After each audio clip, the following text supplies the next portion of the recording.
సినిమాల్లో హీరోలు కొంతమందే, కానీ నిజమైన స్వేచ్ఛని ఎటువంటి ఆటంకాలు లేకుండా ఆస్వాదించే ప్రతి ఒక్కడు హీరోనే. Feel the real freedom soon. Cinema మహా నేను మిస్టర్ బీన్ నా మాట సూటిగా ఉంటుంది, మ్యాటర్ క్లియర్ గా ఉంటుంది. వీడియో టాకీస్ రాజా రివ్యూలోకి వెళదాం. సినిమా ఇండస్ట్రీలో చాలా ఇజాలు ఉన్నాయి. రామోయిజం, వినాయకిజం, రాజమౌళియిజం, పూరియిజం, ఇలా చాలా ఉన్నాయి. ఎన్ని ఇజాలున్నా పూరి ఇజానికి ఉండే క్రేజే వేరు. ఆ క్రేజ్ బేస్ గానే ఆయన ఇజం అనే సినిమాని రూపొందించారు. ఆ పైన నందమూరి కళ్యాణ్ రామ్ ప్రత్యేకమైన లుక్ తో కనిపించి ఇజం సినిమా మీద బోల్డన్ అంచనాలు పెంచేశారు. ఇజం ఈ వారం థియేటర్లకు వచ్చింది. సినిమా ప్రీ రిలీజ్ బజ్ చాలా పాజిటివ్ గా ఉంది. దానికి తగ్గట్టే ఓపెనింగ్స్ కూడా గ్రాండ్ గా కనిపించాయి. మంచి ఓపెనింగ్స్ ని సూపర్ హిట్ కలెక్షన్స్ గా మార్చుకునే అవకాశం ఈ ఇజం సినిమాకి ఏ మేర ఉందో మన సమీక్షలో చూద్దాం. సినిమా కథ విషయానికి వస్తే జావేద్ ఇబ్రహీం ఎలియాస్ జావేద్ బాయ్ భారతదేశం చాలా సీరియస్ గా వెతుకుతున్న ఇంటర్నేషనల్ క్రిమినల్. మాఫియాకి కార్పొరేట్ ఘనతను కట్టబెట్టిన ఘనుడు జావేద్ బాయ్. ఇండియాలో జరిగే ప్రతి స్కామ్ కి జావేద్ బాయ్ తో కనెక్షన్ ఉంటది.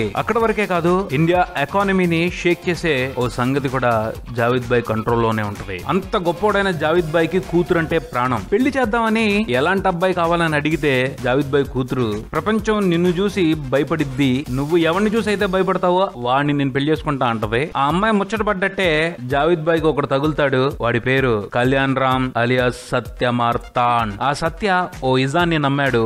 దాని బేస్ గా జావేద్ బాయ్ ని ఎలా భయపెట్టాడు, ఏమా కథ కమిషో అన్నదే సినిమా మిగిలిన కదా. విశ్లేషణ విషయానికి వస్తే ఇజం సినిమా గురించి చెప్పాలి అంటే రెండు విషయాల గురించి ప్రత్యేకంగా మాట్లాడుకోవాలి. ఒకటి కళ్యాణ్ రామ్, రెండు ప్రొడక్షన్ వాల్యూస్. ఈ సినిమా కోసం కళ్యాణ్ రామ్ కొత్త లుక్ లో కనిపించాడు. ఆ లుక్ ఎఫెక్ట్ సినిమాలో మామూలుగా లేదు, అల్టిమేట్ గా ఉంది. అట్టాంటి చేంజ్ ఓవర్ కాదు, ప్యూర్ గా ఓ సరికొత్త కళ్యాణ్ రామ్ కనిపించాడు సినిమాలో. అతనికి సంబంధించిన ప్రతి అంశంలోనూ కొత్తదనం కనిపించింది. Body language, attitude, walking, running, fighting, dancing, ప్రతి అంశంలోనూ కొత్తగా కనిపించాడు. పెర్ఫార్మెన్స్ లో కూడా చాలా బెటర్మెంట్ ఉంది. అన్నింటికంటే ముఖ్యంగా కళ్యాణ్ రామ్ లో బాగా అట్రాక్ట్ చేసిన విషయం ఏమిటి అంటే సినిమా అంతా కూడా చలాకీగా కనిపించాడు. ఇంతకు ముందు అతనిలో లేని కనిపించని ఓ స్పెషల్ ఈజ్ ఈ సినిమాలో కనిపించింది. Very good improvement. తన స్క్రీన్ మీద కనిపిస్తున్నంత సేపు అటెన్షన్ తీసుకుంటాడు, అంత బాగున్నాడు. తర్వాత ప్రొడక్షన్ వాల్యూస్ కూడా బ్రహ్మాండంగా ఉన్నాయి. ముఖ్యంగా స్పెయిన్ లో పూరి జగన్నాథ్ గారు ఈ సినిమా కోసం ఎంచుకున్న లొకేషన్స్ ఎక్సలెంట్. అంతే నిజంగా వండర్ఫుల్ గా ఉన్నాయి. పూరి గ్రాండ్ గా చాలా బాగా షోకేస్ చేశారు వాటన్నింటినీ. కళ్యాణ్ రామ్ పూరితో తాను చేసే సినిమా ఓ మెమరీలా ఉండిపోవాలని ఖర్చు పెట్టినట్టున్నారు. ఆ వాల్యూ సినిమాకి సంబంధించిన ప్రతి ఫ్రేమ్ లోనూ కనిపించింది. టెక్నికల్ గా కూడా మంచి స్టాండర్డ్స్ కనిపించాయి. ముఖ్యంగా సినిమాటోగ్రఫీ అండ్ ఎడిటింగ్ ఫెంటాస్టిక్ గా ఉన్నాయి సినిమాకి సంబంధించి. అనూప్ రూబెన్స్ మంచి సాంగ్స్ ఇచ్చాడు సినిమా కోసం. ముఖ్యంగా ఎలా ఎలా అనే సాంగ్ అయితే చాలా చాలా బాగుంది. పిక్చరైజేషన్ కూడా అదిరిపోయింది. అలానే బ్యాక్గ్రౌండ్ స్కోర్ తో కూడా అనూప్ ఇంప్రెసివ్ నోటే తీసుకున్నాడు. ఇక పూరి గారి విషయానికి వస్తే కళ్యాణ్ రామ్ ని కొత్తగా చూపించడంలోనూ సినిమాని గ్రాండ్ గా తెరకెక్కించడంలోనూ అద్భుతమైన పనితీరుని కనబరిచారు. కానీ కథ విషయంగా మాత్రం దారుణంగా నిరుత్సాహపరిచారు. స్ట్రాంగ్ గా డిస్కస్ చేయాల్సిన పాయింట్ ని తీసుకుని సింపుల్ గా తేల్చవతల పారేశారు. వికీలీక్స్, బ్లాక్ మనీ వంటి రియాలిటీ అంశాలను తీసుకుని కాకమ్మ కథలు చెప్పారు. సినిమా క్రియేటివిటీలో ఫిక్షన్ అనేది భాగమే, పోతే ఆ ఫిక్షన్ జనాలు నమ్మేట్టు ఉండాలి. శంకర్ గారు శివాజీ సినిమా తీశారు. బ్లాక్ మనీ దోచుకొచ్చేసి శివాజీ అందరికీ మంచి చేసేస్తాడు. ప్రాక్టికల్ గా అది పాసిబుల్ కాదు. కానీ నిజంగా శివాజీ లాంటోడు వస్తే అది జరుగుద్దేమో అన్న ఫీలింగ్ ఉంటది ఆడియన్స్ మనసులో అట్లీస్ట్ సినిమా చూసిన తర్వాత.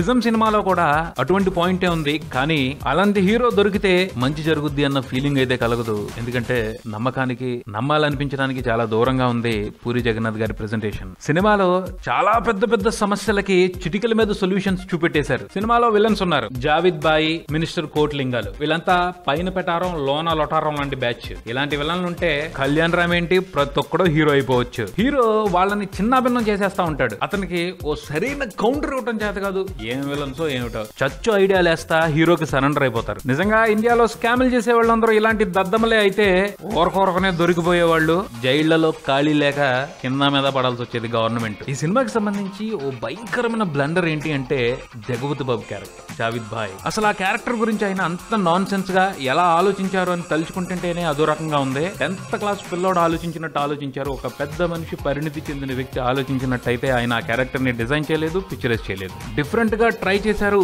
అని సర్ది చెప్పుకోవడానికి కూడా మనసు రావట్లేదు. చాలా పెద్ద మిస్టేక్ ఈ సినిమాకి సంబంధించి అది. అలానే ఇజం అనే టైటిల్ కూడా ఆయన సరైన న్యాయం చేయలేదనే చెప్పాలి. ఇజం ఈ టైటిల్ విన్నప్పుడు చాలా గొప్పగా అనిపించింది. ఆ గొప్పదనం ఈ సినిమాలో కనిపించలేదు. అలానే ఈ సినిమాతో ఎటువంటి మెసేజ్ ను కూడా పూరి కన్వే కన్వే చేయలేదు. జర్నలిజం విశిష్టత, జర్నలిజం గొప్పతనం ఏంటి, జర్నలిజం బాధ్యత ఏమిటి, అటువంటి విషయాల గురించి మాట్లాడలేదు. హ్యాకింగ్ వాల్యూని చాటి చెప్పారు. ఎథికల్ హ్యాకింగ్ ఉంటది, దాంతో దేశాన్ని బాగు చేయొచ్చు అన్న మెసేజ్ మాత్రం ఇచ్చారు. ఎథిక్స్ తెలిసిన హ్యాకర్స్ దేశాన్ని బాగు చేయడానికి ఛాన్స్ తీసుకోండి అని పిలుపునిచ్చినట్టుంది. చూద్దాం మరి ఎవరన్నా ఆయన పిలుపుకి రెస్పాండ్ అవుతారేమో. నటీనటుల అభినయం విషయానికి వస్తే కళ్యాణ్ రామ్ చాలా బాగా చేశారని ముందలే చెప్పుకున్నాం. కొత్త హీరోయిన్ అతిథి ఆర్య పర్వాలేదు అనిపించింది. పోసాని కృష్ణమురళి, జగపతి బాబు గారు, ఈశ్వరీరావు, తనికెల భరణి వారి పాత్రలు తగ్గట్టు చాలా బాగా యాక్ట్ చేశారు. అలీ కొంచెం కామెడీ చేశారు కానీ సరిపోలేదు. మిగతా నటీనటులు వారి పాత్రలు తగ్గట్టు బాగానే చేశారు. మొత్తంగా ఈ ఇజం సినిమా గురించి చెప్పుకోవాలి అంటే బ్రహ్మాండమైన సినిమా అయితే కాదు, నార్మల్ కమర్షియల్ ఎంటర్టైనర్. కొన్ని నాన్ సెన్స్ ఎలిమెంట్స్ ఉన్నప్పటికీ కొన్ని ఎంజాయ్ చేసే ఫ్యూచర్స్ కూడా ఉన్నాయి. సినిమా రేసీగా ఉండటం కలిసి వచ్చే అంశం, బోర్ కొట్టదు. సో టైం పాస్ కోసం ఈ సినిమాను ఒకసారి ట్రై చేయొచ్చు. ఇజం సినిమాకి సంబంధించి నేను ఇచ్చే రేటింగ్ ని సినీబీ మూవీ రేటింగ్ యాప్ లో చూసి తెలుసుకోగలరు. మీరు కూడా ఈ సినిమాని సినీబీ యాప్ లో రివ్యూ చేయండి. మరో రివ్యూతో మళ్ళీ కలుద్దాం. Subscribe and keep watching Maruti talkies. For me mister B and talkies Raja. Thank you.